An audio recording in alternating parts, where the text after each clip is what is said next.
전도서 3장 11절에서 13절 말씀까지 봉독해 드리겠습니다.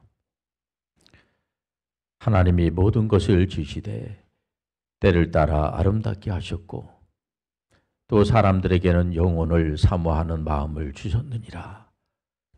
그러나 하나님이 하시는 일의 시종을 사람으로 측량할 수 없게 하셨도다. 사람들이 사는 동안에 기뻐하며 선을 행하는 것보다 더 나은 것이 없는 줄을 내가 알았고 사람마다 먹고 마시는 것과 수고함으로 낙을 누리는 그것이 하나님의 선물인 줄도 또한 알았도다. 아멘. 우리 옆분 아까 인사할 때 여호와 살로 인사하겠습니다.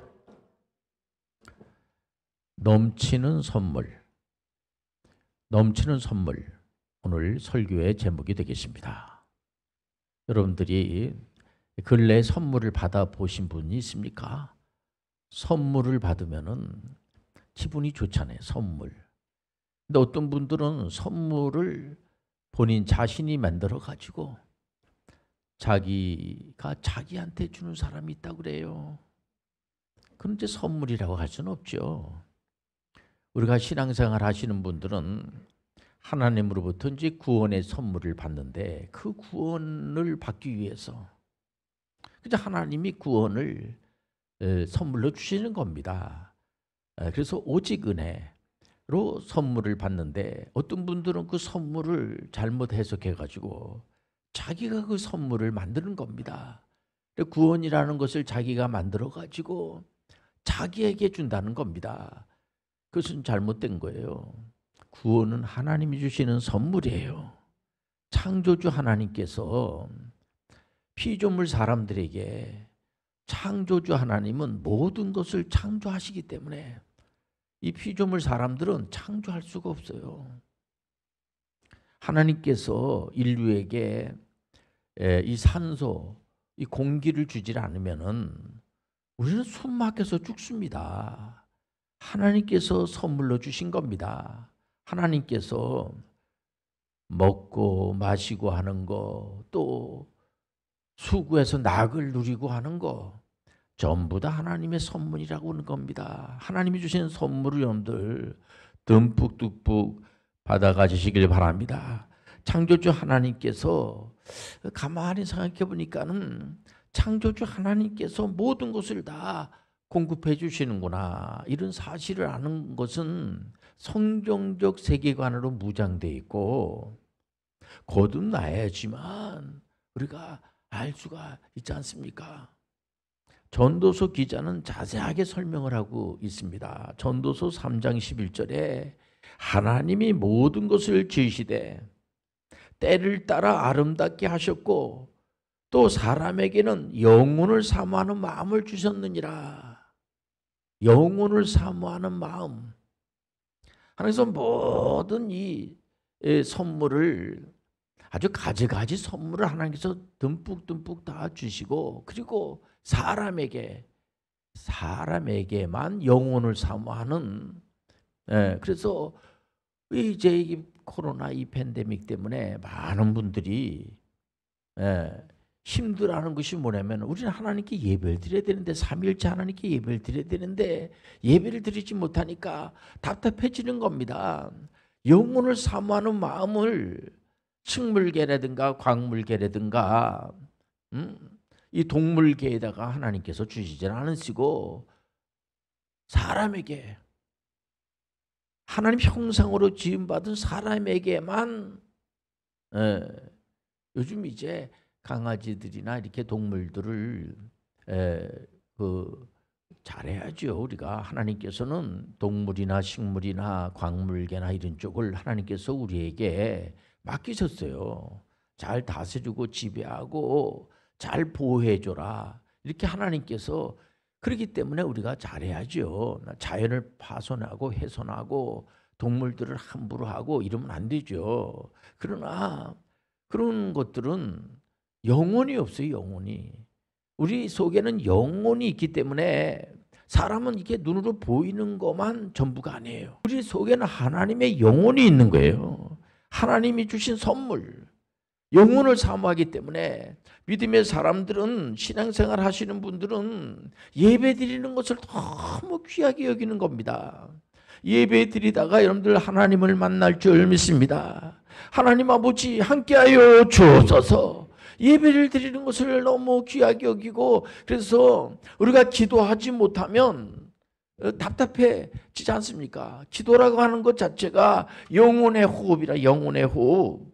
예수님께서 공적 사역하시면서 마태복음 7장 7절에 보면요, 이런 말씀을 주지 않습니까? 구하라, 그리하면 너에게 주실 것이요, 찾으라, 그리하면 찾아낼 것이요, 문을 두드리라, 그리하면 너에게 열 것이니. 신앙생활 한다는 것은 역동성을 말하는 겁니다. 어떤 분은 그래요. 그러면 하나님께서 모든 걸 다 주시고, 구원도 주시고, 먹고 마시는 것도 다 주시고, 우리는 그냥 신나게 놀기만 하면, 그냥 이 땅에 와가지고 신나게 놀다가 하나님이 부르시면 가면 되겠네요. 그렇게 해석하시는 분들도 있어요. 뭐 그럴 수 있죠. 그렇게 생각할 수가 있습니다. 그러나 역동성이라고 하는 것은 뭐냐면, 되는 것도 없고 안 되는 것도 없고, 그냥 추상적으로 우리가 신앙생활하는 사람들이 너무 이 신비로운 부분이 있지만 신비주의로 가면 안 돼요. 아무런 현실적인 것도 없고, 가끔 수능이라든가 시험을 앞두고 공부하는 게 쉽지 않습니까? 성적이 안 좋고 하니까 아이들 데리고 선생님들이 스트레스를 너무 받으니까 운동도 하고 이제 가지 이제 내조 활동을 하게 합니다. 근데 중간고사나 기말고사가 가까워지게 되면 아이들이 불안해지는 겁니다. 실제성이 있어야죠. 아무런 실제성도 없고 그냥 그 신앙생활인데 뭐 이렇게 뭐 달라지는 게 없는 겁니다. 자기가 수고함으로 낙을 누리는 거, 이것도 하나님의 선물이에요. 우리가 노력하고 애쓰고 힘쓰고 하는 거, 학생들이 공부를 안 하는 겁니다. 그 공부해서 뭐 내가 뭐 공부해서 그게 뭐 요즘 공부해갖고 무슨, 공부라고 하는 것 자체가 자존감이라는 것입니다. 이게 아는 게 힘이라고 그러지 않습니까? 과거에 우리 선조들이 늘 말씀하시는 걸 들여다보면은 아는 게 힘이다. 그리고 국방력을 우리가 강하게 길러놔야 되지 않느냐. 그걸 왜 그런 얘기를 자꾸만 합니까? 실질적으로 인생의 목표라고 하는 것은 구하고 찾고 문을 두드려야, 구하고 찾고 문을 두드려라. 8절에 보니까는 구하는 이마다 받을 것이요, 찾는 이는 찾아낼 것이요, 두드리는 이에게는 열릴 것이니라. 지금 러시아가 우크라이나를 침공했습니다. 저는 좀 이렇게 우려한 것이 다른 것이 아니라 이 전쟁이 일어난 거예요. 근데 전쟁이 일어났는데 전쟁 불감증에 걸린 사람들이 많아요. 아무런 감각이 없습니다. 뭐 전쟁이 일어났겠지. 그건 뭐 우리나라하고 무슨 관계가 있어? 먼 나라, 그 유럽에서 러시아하고 우크라이나하고 이제 러시아에서 우크라이나를 침공한 건데 뭐 그거 나하고 무슨 관계가 있어? 그런 것이 참 더 우려스럽습니다, 진짜. 이게 이번에 북경에서 동계올림픽이 끝난 지가 얼마 안 됐어요. 러시아도 연합으로 다 참여를 하고 우크라이나도 한 나라로서 당당하게 거기 참여했습니다. 우리 지구촌에서 많은 그 선수들이 모여가지고 스케이트를 타고 하면서 여러 가지 동계 그 올림픽을 잘 치르고 난 다음에 전쟁이 터져버린 겁니다. 여러 가지 생각을 하게 돼요. 우리나라도 천여 번이나 외세 침략을 받았습니다. 주변에 깡패 같은 친구들이 많은 거예요, 보면은. 그 깡패가 문제가 있는 거지. 뭐 무능하다는 둥 뭐 그런 게 아니에요, 여러분들. 우리 길을 가는데 깡패가 칼을 들고, 강도가 칼을 들고 죽이려고 하면은 그런 친구들을 처벌을 하고 그런 친구들을 제압을 하고 그래야지. 강도를 당한 사람이 뭐가 잘못한 게 있습니까? 이 나라를 지킨다고 하는 것 자체가 얼마나 귀한지 몰라요. 이번에 이 대통령, 이번에 우리가 3월 9일 날 대통령 선거 일이 아닙니까? 대통령을 이제 뽑는데 대통령 후보 되는 분들이 전부 다 국방력을 강화시키기 위해서 이 나라를 지키는 그 애국심이라고 하는 것이 장난이 아닙니다. 말로만 그냥 그렇게 되는 게 아니에요. 이게 실제성입니다. 국군 장병들에게 잘해야 된다는 그런 얘기들을 다 후보자들은 전부 다 이구동성으로 그 국군 장병들에게 잘해줘야 됩니다. 다들 그래요. 그건 당연한 겁니다. 그게 이상한 게 아니에요. 요즘 뭐 많이 달라졌어. 뭐 그게 당연한 게 당연한 거. 이번에 우리가 3월 9일 날 대통령을 뽑는데 국군 통수권자를 뽑는 거예요. 육해공군 해병대까지 해가지고 지금 이 대통령이 된다는 것은 나라의 안위, 안보 굉장히 중요한 겁니다. 이게 그런 부분에 대해서 별도로 공부도 해야지 돼요. 공부도 많이 하고 그런 거 모르면 대통령 나올 필요가 없어요. 국군 통수권자를 뽑는 겁니다. 우리가. 우리 교회에서도 군대 갈 나이가 되니까 우리 청년들이 군에 간 청년들이 많습니다. 교회마다 어느 가정 안에서도 다 군대 갈 나이가 되면은 군대를 가죠. 특히 우리 교회에서는 육군과 해병대에 장교로 간 우리 젊은이들이 있습니다. 든든하죠. 제가 우리 아이들을 장교로 보내고 난 다음에 1차 세계대전, 2차 세계대전, 일본과 우리하고 계속 전쟁을 많이 하지 않았습니까? 일본 자체 내에서 일어난 그런 전쟁들에 관계된 그런 전쟁 영화를 엄청나게 많이 봤어요, 제가. 아마 어지간한 그 전쟁 영화는 다 본 것 같습니다. 유럽에서 일어난 전쟁들. 이번에 러시아하고 우크라이나하고 침공을 딱 했다는 얘기 듣자마자 제가 저녁에 바로 영화 2편을 봤습니다. 러시아하고 우크라이나하고 그 전에 전쟁이 일어났던 것들 이거 다 봤습니다. 그 안에 내부적인 문제, 여러 가지 갈등 뭐 이런 것들 다 봤습니다. 그 때문에 이 군대라고 하는 것은 어떤 한 전투 요만 필요한 게 아니고 심리적인 것도 필요하고 여러 가지 굉장히 통전적이에요. 이게 다양한 그런 부분을 잘 알고 있어야 됩니다. 외교적인 문제라든가 여러 가지 그 부분을 다 알아야 됩니다. 과거처럼 전쟁 어느 지역에서 전쟁이 나면 잘 모르지만 요즘 SNS라든가 여러 가지 그 언론 매체가 잘 발달돼 있어가지고 이번에 어느 그 여인이 그 폭탄을 맞아가지고 얼굴에 막 그냥 피가 막 줄줄 흐리는데 그냥 눈물이 막 날라고 그러더라고요. 보면서 저희 육신의 어머님께서도 6.25 전쟁을 치르면서 그 그냥 비행기만 이렇게 좀 이상한 소리만 들어도 막 이렇게 막 놀래고 그런 걸 제가 봤어요. 이 전쟁이라고 하는 것은 잠언서 17장 19절에 보면은 다툼을 좋아하는 자는 죄를 좋아하는 거예요. 여러분들 좋아할 게 없어서 죄를 좋아합니까? 이유가 어쨌든 간에 다툼 전쟁하라는 친구들은 죄를 사랑하는 거예요. 죄를 사랑하는 겁니다. 그리고 자꾸만 우리는 우리끼리 우리나라만 뭐 이상 없으면 되는데 이것은 파괴를 구하는 거예요. 파괴를. 그 먼 나라 우리 같은 이제 그 운동 같이 했어요. 운동한 지 얼마 안 됐어요. 좀 시간이 지나고 난 뒤에도 그러면 안 됐지만은 누가 좀 너무 심하게 그러면 야 그러지 마라 그거. 이 지구촌 안에 지금 79억 명이 지금 살고 있습니다.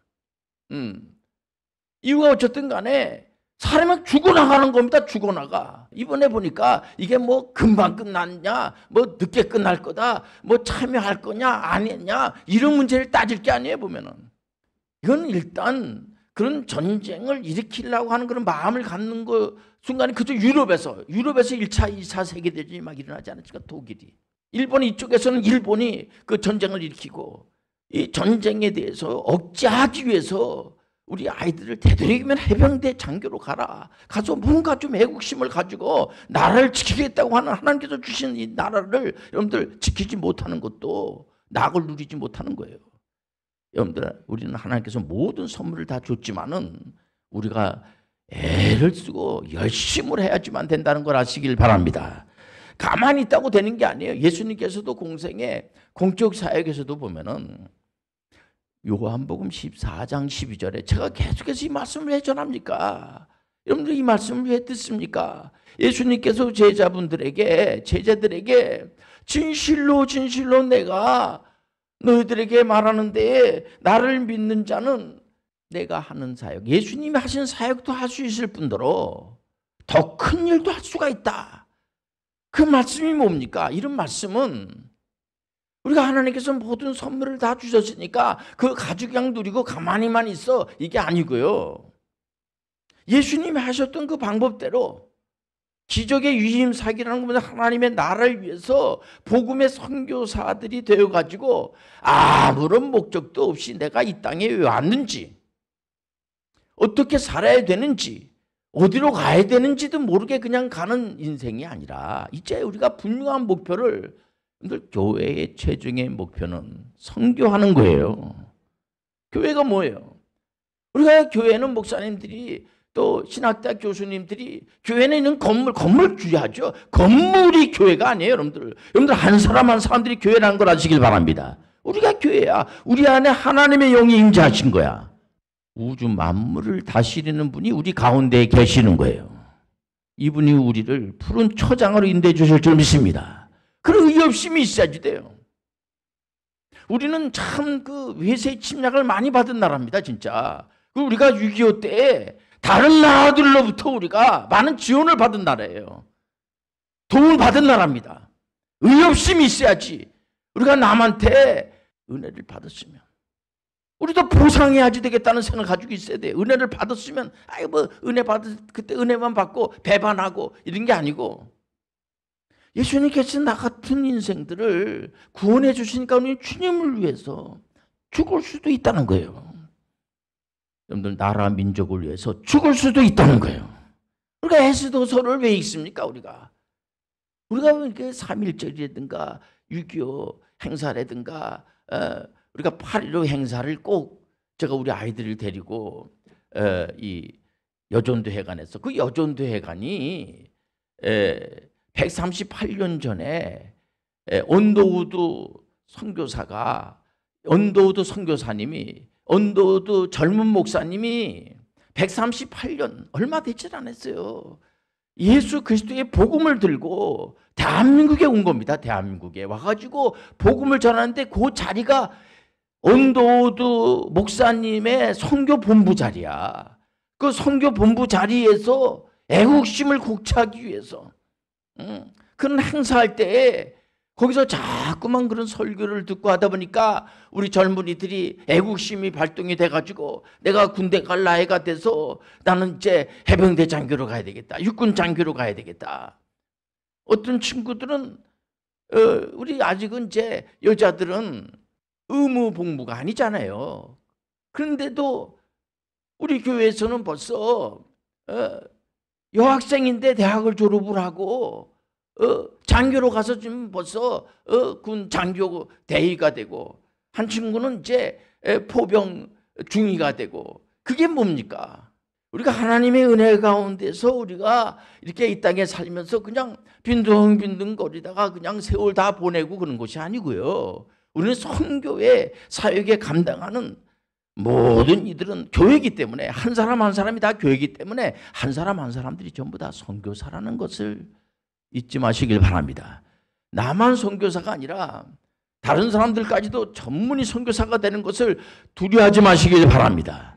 2004년도에 오직 성경대로 믿기로 하는 선교협의회에서 노잠 포럼이라고, 이제 앞으로 21세기에는 어떻게 우리가 선교 사역을 할까, 비즈니스 에이지 미션으로다가 우리가 접근하는 것이 어떻습니까? 해서 비즈니스 에이지 미션을 라고 하는 것을 레포트를 하나 작성을 했어요. 그 내용은 뭐냐면, 하나님의 나라는 예배당 안에만 임재하는 것이 아니고요, 정치, 경제, 문화, 국방, 교육, 예술 모든 분야에 전부 다 임재하시고, 그렇기 때문에 우리는 그곳에서 한 손에 성경을 들고 한 손에 직업의 전문성을 가지고 거기에서 예수 그리스도를 전파하시길 바랍니다. 우리가 유럽에도 많은 선교사님들이 나가 계세요. 그렇지 않습니까? 정말 우리는 대한민국에 있는 분들은 그분이 신앙생활 안 하시는 분들도 우리 대한민국에 있는 분들이 28,000명씩이나 되는 분들이 전 세계에 다 거의 모든 나라에 다 선교사님들이 나가 계세요. 여러분들 위해서 기도하시길 바랍니다. 나는 직접 나가서 내가 선교를 못하더라도 나는 기도하는, 나는 여기서 물질로, 특히 전문인 선교사들은 내가 벌면서, 사도 바울 선생님은 자비랑 한 손에는 성경을 들고 한 손에는 직업의 전문성을 가지고 군 안에서도 우리 장교로 이제 근무하다 보니까 사병들을 전부 이렇게 이제 거기 군의 안에 있는 분들을 상담도 해주고 하면서 너무 좋다고 하면서 보람을 느끼고, 또 거기 같이 이렇게 군생활하는 사람들이 우리 소대장님, 중대장님 너무 정말 너무 귀하신 분이에요. 그러면서 그런 얘기 들을 때마다 얼마나 감사한지 몰라요. 또 우리 교회는 간호학이라든가 이런 의료 선교 하는 그런 청년들이, 도전하는 청년들이 많아요. 또 우리 교회는 권사님들이나 이런 분들이 의료 선교라든가 또 교육 분야의 아이들을 가르치는, 그런 어린이들을 가르치는 그런 분들이 많아요. 그 다 교육 선교사로 사역을 감당하는 거, 이거 귀한 일을 하는 거예요. 여러분들 하나님의 복음 전하고 선교 사역을 감당하는 것을 정말 귀하게 여기고 두려워하지 마시길 바랍니다. 기도하겠습니다. 하나님 아버지, 우리 사랑하는 모든 교우들에게 하나님 아버지 전문의 선교 사역을 하는 것을 두려워하지 않고 하나님께서 그때마다 듬뿍 하나님이 주시는 은사도 부어주시고 하나님께서 이모저모로 돌봐준다는 사실 아시고 복음 전파하는 것을 자랑스럽게 여기는 모든 선교사들이 되게 도와 주옵소서. 그리고 이제 전쟁이 일어났습니다. 러시아하고 우크라이나에서 전쟁이 일어났습니다. 전쟁이 빨리 끝나고 전쟁이 일어나지 않도록, 전쟁하려고 하는 그런 마음 자체를 갖지 않도록 주여 그런 마음을 붙잡아 주옵소서. 예수님의 이름으로 기도합니다. 아멘.